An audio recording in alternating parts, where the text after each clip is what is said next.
There are promises that outlive the person who made them, promises that travel forward through time, carried by someone else, someone who loved the person who spoke them and refused to let the words die when the man did.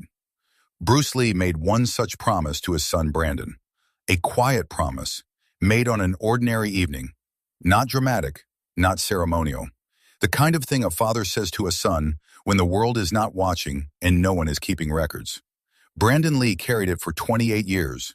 Through every audition, every film, every moment when the industry tried to make him something smaller than he was. And on the last day of his life, on a film set in Wilmington, North Carolina, in the early hours of a March morning in 1993, the people who were with Brandon Lee said he said something out loud. Something quiet, almost to himself. It took them years to understand what he said and why. This is that story, and it will stay with you. The weight of a name. Imagine growing up with that name. Not just any famous father, Bruce Lee, the man who changed cinema, who changed martial arts, who changed what was possible for everyone who looked like him. A man who died at 32 and became something larger than any living person can compete with. Brandon Lee was 8 years old when his father died. 8 years old enough to remember, old enough to feel the absence as a specific physical thing, not old enough to understand what the absence would mean as he grew, how it would follow him, how every room he entered for the rest of his life would contain his father's ghost, whether he invited it or not. He grew up in the shadow of a legend, and anyone who has grown up in any shadow, of any kind, knows what that does to a person. The constant comparison, the constant question, not just from others, but from yourself. Am I enough? Am I my own thing? Or am I just the echo of something that already happened? Brandon Lee spent his 20s finding out, working, training, taking roles that were sometimes good and sometimes less good, building something that was his, deliberately, consciously, with real effort, his.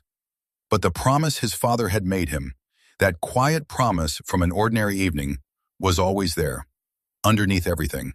The foundation he stood on when the ground got uncertain. And the ground got very uncertain more than once. The evening the promise was made. Brandon was 6 years old, maybe 7. The exact age has been given differently in different accounts, and it doesn't matter. What matters is that he was young enough that the memory would become more feeling than image over time. The shape of it preserved even when the details softened. It was evening. Bruce Lee had been training all day. Brandon remembered the smell of it, the specific combination of effort and focus that his father carried back into the house with him when he came in from the garage where he worked. They sat together, just the two of them. The way fathers and sons sometimes find themselves alone together in the middle of an ordinary day without planning it, without ceremony. Brandon asked his father something. The exact question has been described by Linda Lee as something about being afraid. Whether his father was ever afraid, whether fear meant you weren't ready. Bruce Lee thought about it the way he always thought about questions, fully, without rushing, giving the question the respect of real consideration before answering it. Then he said something. Not long, not complicated. The kind of thing that sounds almost too simple until you carry it for 20 years and understand slowly, layer by layer, what it actually means.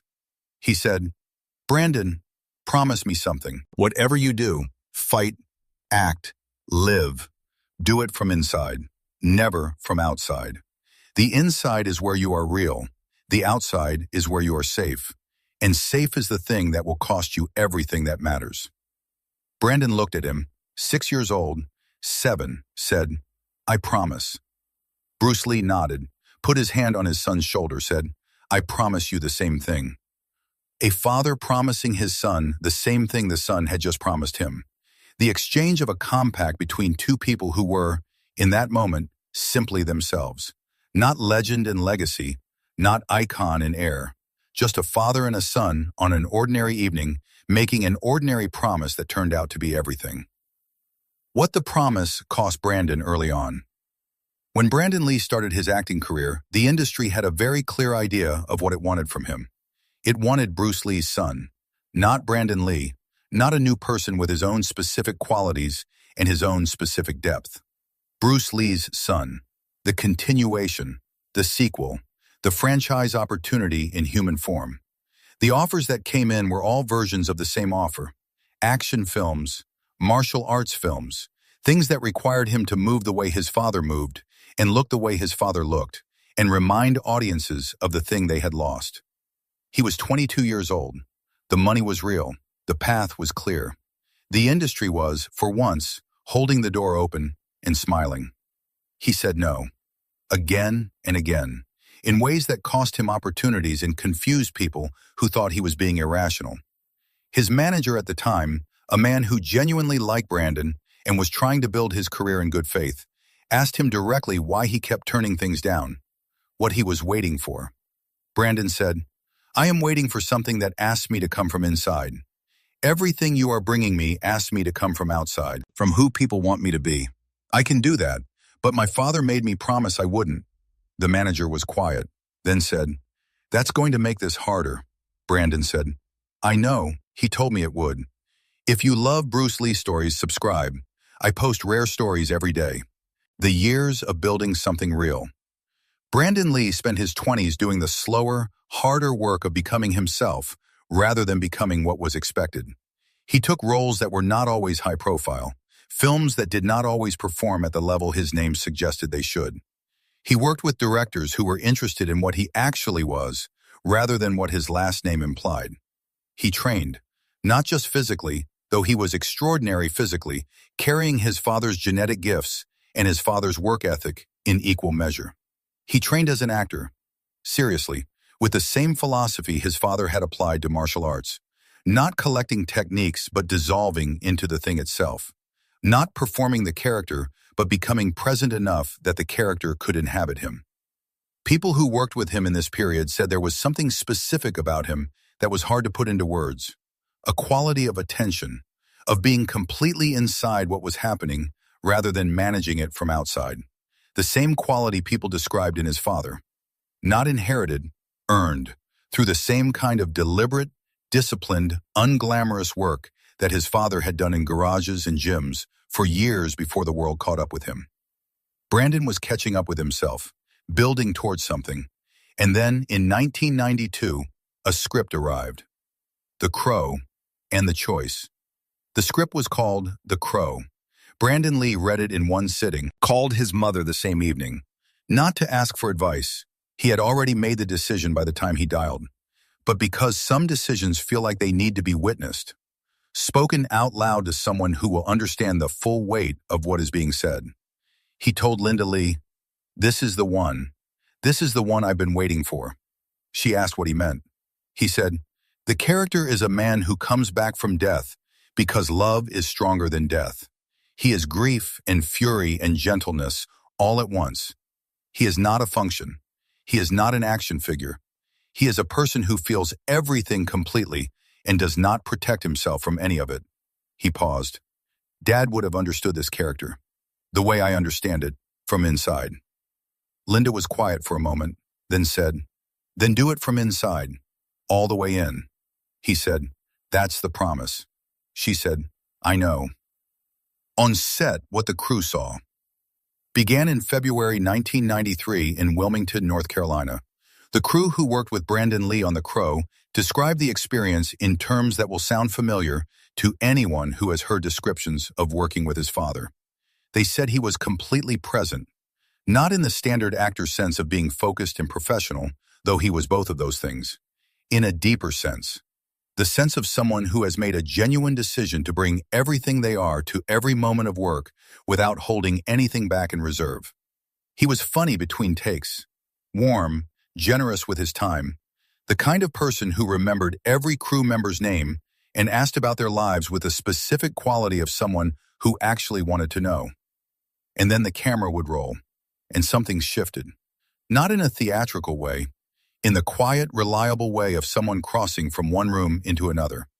He was simply, fully there, inside the character, inside the moment, with nothing between him and it.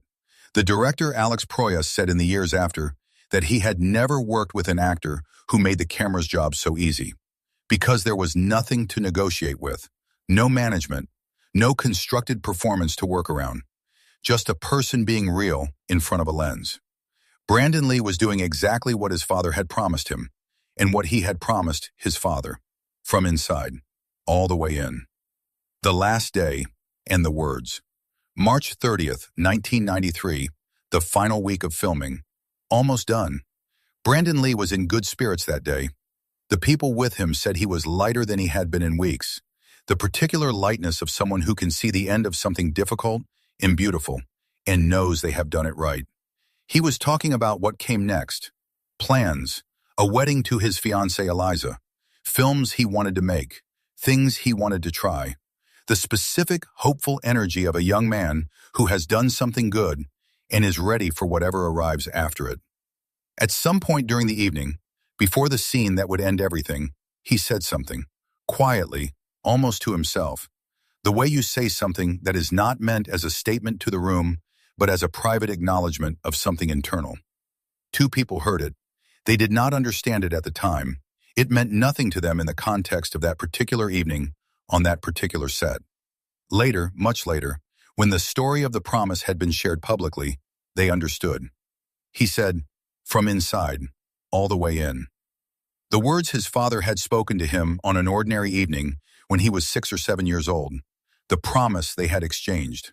The compact between a father and a son that had traveled 20 years through everything that had happened and arrived, intact, on the last night of his life. He said them out loud, not to anyone, just out loud, as if checking something, as if confirming something, as if keeping the promise one last time. If you love Bruce Lee stories, subscribe. I post rare stories every day. What Linda Lee said when she heard. Linda Lee from one of the two people who had been close enough to hear them. She was told, he said something that night, before the scene, something quiet. It sounded like, from inside, all the way in. Linda Lee did not speak for a very long time. Then she said, he kept it. To the very end, he kept it. She was quiet again. Then, Bruce would have been so proud, not because of the film, not because of the performance, because he kept the promise. He went all the way in, and he did not protect himself from any of it. He did it the way his father taught him, from inside. She looked at whoever was telling her this story. That is all Bruce ever asked of him. Not greatness, not fame, not to be anything in particular, just to be real, completely, unapologetically, all the way in real. She nodded once. He was. Right to the end, he was. The moral hit, what this story asks of you. Bruce Lee died at 32. Brandon Lee died at 28. Between them, they had 60 years of life. One life that changed the world permanently, and one life that was cut short before it had shown everything it contained. And the thing they shared, the thing that connected them across the years that separated them, across the death that divided them, was this.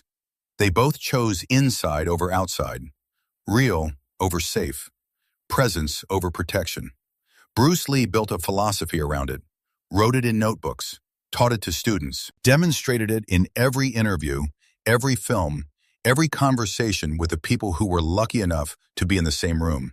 Brandon Lee received it as a promise, carried it quietly, honored it in the work he did when nobody was making speeches about it, and spoke it out loud one last time on an evening when he didn't know it was the last time. From inside, all the way in. Those are not words about martial arts. They are not words about acting. They are words about the fundamental choice that every human being makes, consciously or not, every single day. Are you living your life from inside it, or are you standing slightly outside it, managing it, protecting yourself from its full weight? Bruce Lee knew the answer he wanted. He paid for it with years of painful work and one injury that took everything from him before giving it back transformed. Brandon Lee knew it too. He paid for it differently, with a slower, quieter courage of refusing to be what was easy when he knew what was true. They both kept the promise. The question is whether you will make it.